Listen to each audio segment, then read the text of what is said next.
Hello, nice to have you join us in the studios of A Woman. I am Elizabeth Abai, and I have joining me today an exciting personality, a lady who is doing something, well, a lot of men consider it's within their domain, and she's not just doing it, she's doing it real good. She is a professor, taught in a certain university in the United States. We'll get to talk about that later. And she is first and foremost an urban planner. Please join me as I welcome, well, I'll bring you her name and her person after this time out. I don't think in gender boxes at all. I just get on with it. A man that would dare to ask the wife, who do you think you are? That is a real man. Yes. We need to have more women, more multitaskers around Nigeria to get Nigeria working. Definitely.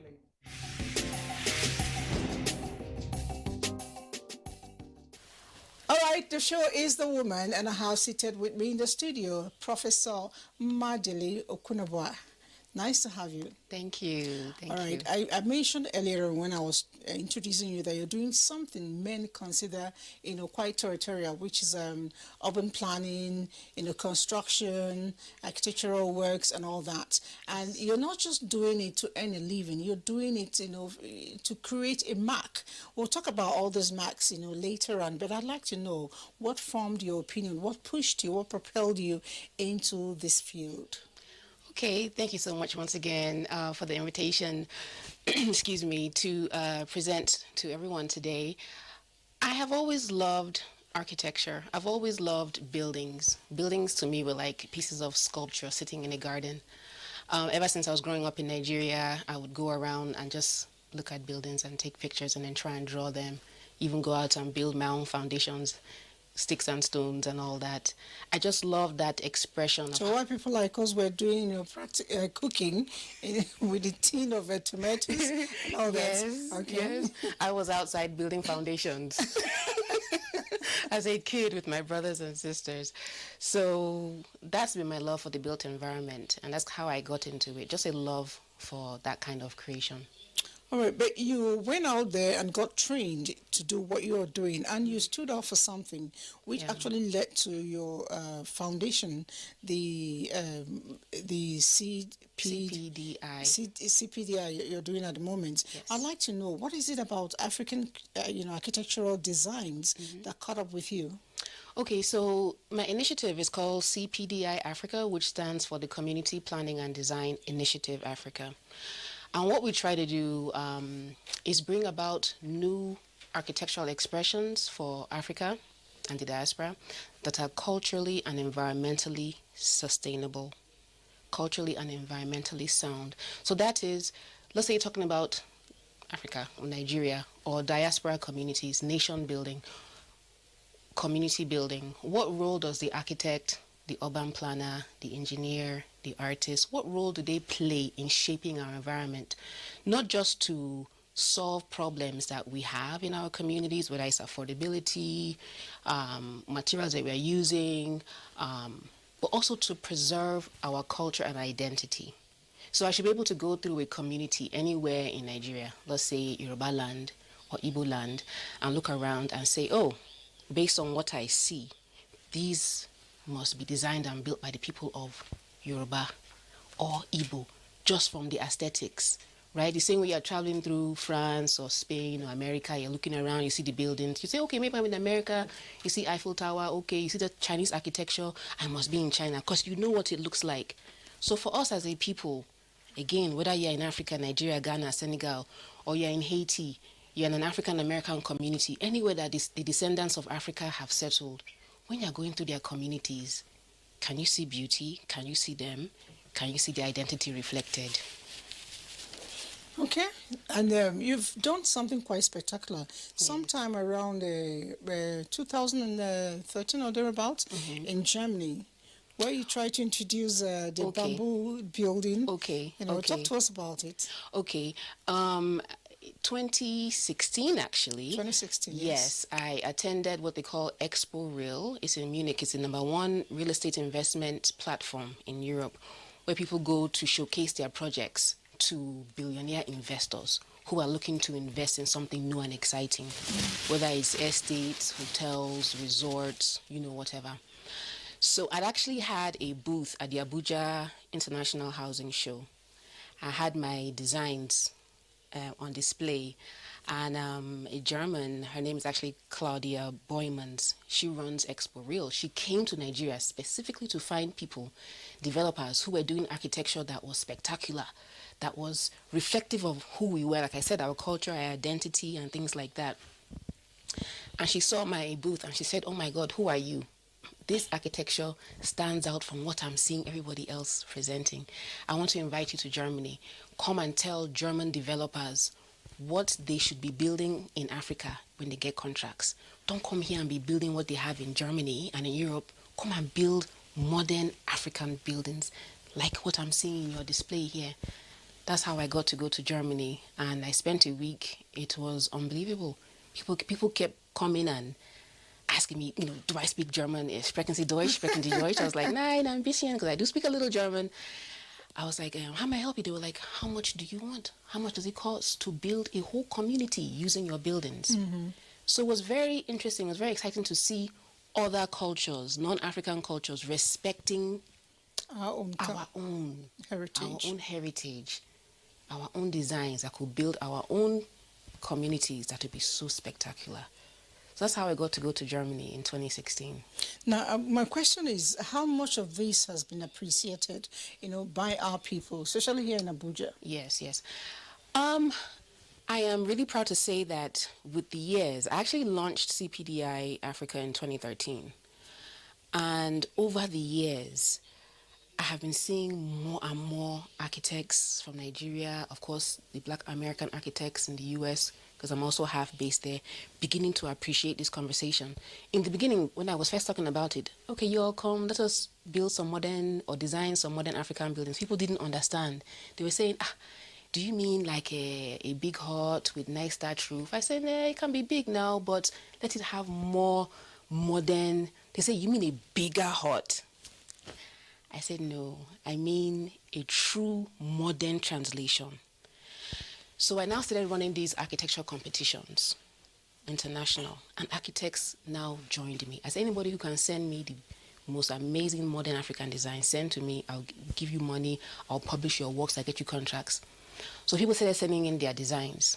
I was surprised. People from Australia, Japanese, Vietnamese, Europeans, of course, Africans. I was so surprised.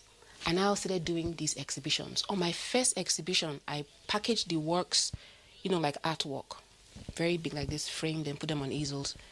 People came and they said, oh my God, I have never seen anything like this.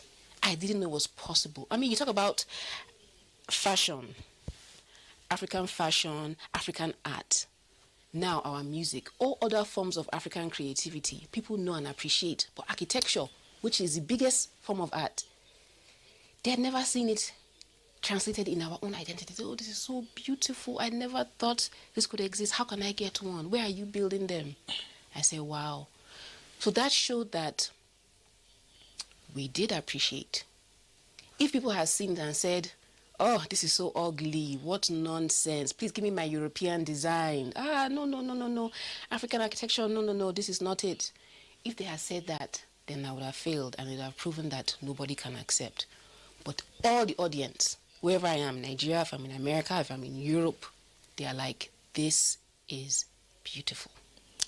I'm wondering, you were actually a lecturer, professor in the university, and you taught well in the USA. Yes. I'm wondering, how much of impact have you made on our young people, especially the would-be urban planners here in Nigeria?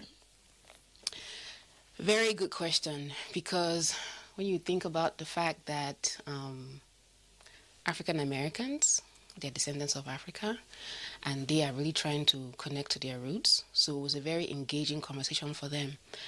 Actually, my mentor, his name is Professor David Hughes. I met him almost 30 years ago, and he wrote the first book on Afrocentric architecture that inspired me. But he wasn't an African? African American, teaching in a university in Ohio. And so that's where I, as a young student, learned that architecture is not architecture can be more than just European. It can also be African. So we fast forward to a few years ago when I started teaching in Kennesaw State University, where I was teaching in Atlanta, Georgia. I was teaching in the art history department and the African studies department. And then students from architecture would now come and take my classes.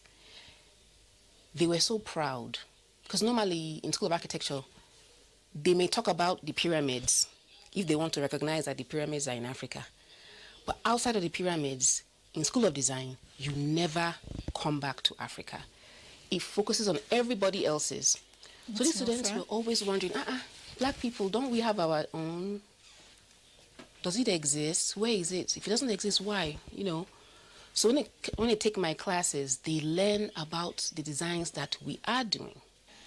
And those pioneering architects who are trying to make this conversation popular. So students in art history take my classes, urban planners, architects, artists, African studies majors, people who just want to know who are we as a people, what is our contribution to world civilization. They come and they learn about our amazing empires. We are amazing, we were amazing, we'll continue to be amazing. They learn that history and they try to connect the dots so that as we stand on our past, we can learn from that and use that to create a better future for ourselves. Because copying other people or trying to be other people doesn't really bring you to where you want to be. Yeah. Now, my question still goes to how much of it can we bring back home? I mean, with the Nigerian students here in Nigeria, not just the ones outside Nigeria. Yes. How much of a mentorship are you doing? You know, I know you've actually started something. How much of it is it making enough impact on the students? Because we want to begin to see translated, you know, in our curriculums. How far have you been able to push that? You said the magic word. The fact that I'm teaching African architecture abroad says something. Why are we not teaching African architecture? That I want to know. Here? That should be I would think that would be the main focus of our curriculum for architecture in Nigeria and in Africa. Even in other, like I said, other diasporan communities, Haiti, Jamaica, wherever we are. So the question is, what's the impact? So CPDI Africa, we go around doing lectures at universities throughout Nigeria. This 2 months ago, we had a CPDI Africa Expo where we invited these mentors, professors to come from all around the world to join us, to go around doing these lectures, meeting professors in Nigerian universities, talking to students, and engaging and empowering them in this conversation so that we can begin to talk about how do we meet NUC, how do we talk about making it a priority in our curriculum. If you don't teach the students, how will they know? When they graduate, they come out, they get the client says, give me a building. You start going on the internet to find what they're doing in America or what you learned in school, which was only from European books. You have to be exposed to this in school. You come out, you can now suggest to your client, why don't you consider this? How about this building? How does it look? Does it celebrate you? Would you be proud to have an office building that actually... Because even far beyond celebrating us and our heritage, I think that if we build something that is indigenous, it also gives us that comfort our parents had. You know, we have a tropical weather, and if we do something that will reflect that weather, we have a bit more of comfort, you know, to go with it. That's my take on it. You are now in my circle. That brings me to Nigeria's premier master builder, Dimas Wonko. Dimas Wonko is from Idumuje Uboko in Delta State. He is the one Nigerian that has championed this cause all his professional years. He has a theory on African architecture, and it's about the comfort. If you design for the comfort of a people, you have designed their built environment perfectly for them. It should address their weather. Comfort. You cannot be in a house and if you don't have AC, you are burning up. No. How did our ancestors used to build? Did they have AC? No. What materials did they use? They used what was local, indigenous to where they were. Clay, laterite, stone, bamboo, all the natural materials that don't have any impact on the ozone layer. They are completely green. And guess what? They are free. you can actually harvest your own materials from your site. Definitely. Like in my place, we have a lot of stones, it grows from the ground. You can pack as many as you can. Yes. It doesn't get to finish and use it to do your own building. Yes. I also noticed that there are a lot of, they call it bush bars and stuff like that. That's more like taking us back to what it used to be. Yes. So I think people should invest more in that. But enough of your professional life. I'd like to get to know you a little bit more. Because when people sit down and talk work, I begin to wonder if you find time to relax. Yes. How do you get your inspiration? Oh, wow, my inspiration. I love reading. I love research. My personal life and my professional life are almost the same. How? Because I'm just inspired by all things Africa. So let me tell you a I little. saw how you came in here and you were like... I noticed your set design immediately. The African inspiration, I was like, oh, I'm home. This is beautiful. I'll tell you. So I am African American and Nigerian, Igbo Nigerian. My mom is African American. My dad is from Nigeria. And so for me, personally, it has been a journey of self-discovery of my African identity all my life. My mom choosing in the 1960s to marry a Nigerian. In the 60s, that was the first time that Africans had left the continent in a positive way. Not from 400 years ago, you're shackled in a slave ship or any of that. They actually went to go to school.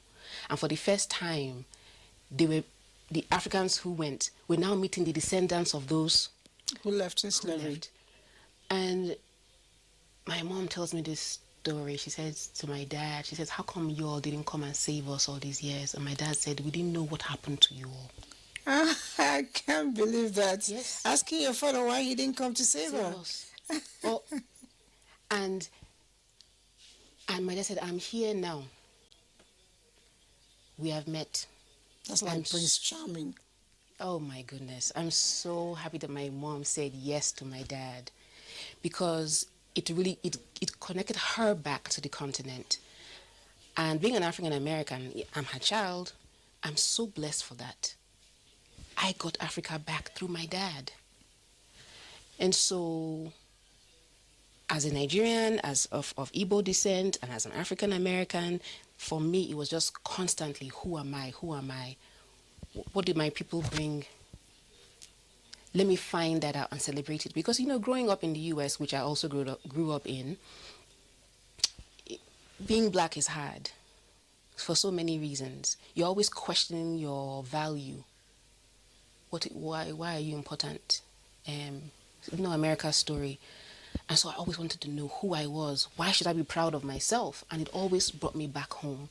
So I find it exciting learning about myself. I got a master's degree in African studies. And that was just the best experience, because I sat around for 3-4 years just learning about my people. Everything we contributed to the world. Africans have built the world. Yeah, definitely.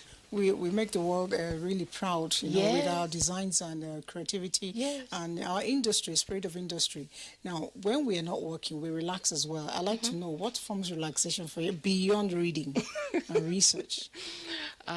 Movies on occasion. I love going to point and kill with my friends. I love sitting out in those bush bars that you talk about, the natural open environment, have a beer, have some grilled fish, talking to my friends. I love to travel. I do need to go around the continent a little bit more. I've done Europe, of course. But, discovering new places, meeting new people. And people are generally beautiful. God made an amazing wonder when he made all the different races. It's like we are flowers in a garden. Mm-hmm. Everybody has something different beautiful. Colors. Yes, has a beautiful story to share. And I like meeting people who share, who celebrate differences, as opposed to saying you are different, I don't like you.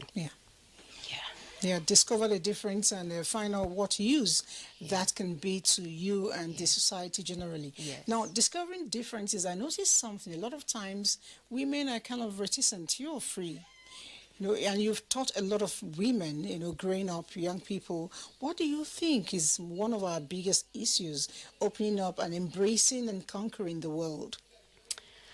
For women, it's a new day.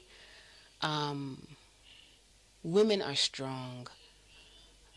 Women are powerful. I know physical strength, we're not as strong as men, but that is not a reason for us to play down who we are. We have so much to contribute. We're sensitive. These days, because women are empowered, you can go to school, you can get a good job, you can pay your bills, you can earn some money to make your dreams come true and to contribute to society. As a wife, you can still do that. As a single woman, you can still do that. And so I think this is a time in world history for women to really shine, to bring all that they are to the table. I'm sure that there were times in the past where women were probably not so subjugated and they contributed. But now, more than ever, women bring love, women bring peace. We won't have so many wars. I think we'd like to talk like we're doing now and find great solutions. And so this is the time for men and women to really talk eye to eye and contribute to world peace, world development. Really, this is a great time for women. Women indeed bring peace, and you are an epitome of one. But I'm looking forward to a time when I get to certain parts of maybe Abuja for starters. Yes. I see Nmadili's design. Maybe an estate. Yes. Do we have that coming up soon? We definitely do. Okay. We're looking at with all the African design and heritage represented. Yes. The small OB and all that. you know.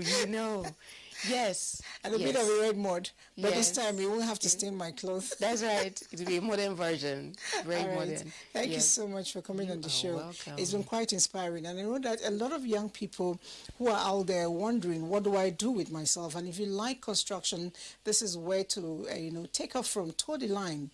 And while you do that, remember what she's just told us. Always believe in yourself.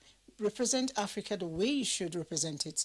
Let it speak out for you in all that you do. I'll be with you again next week with another exciting package of the program, The Woman. Stay with us.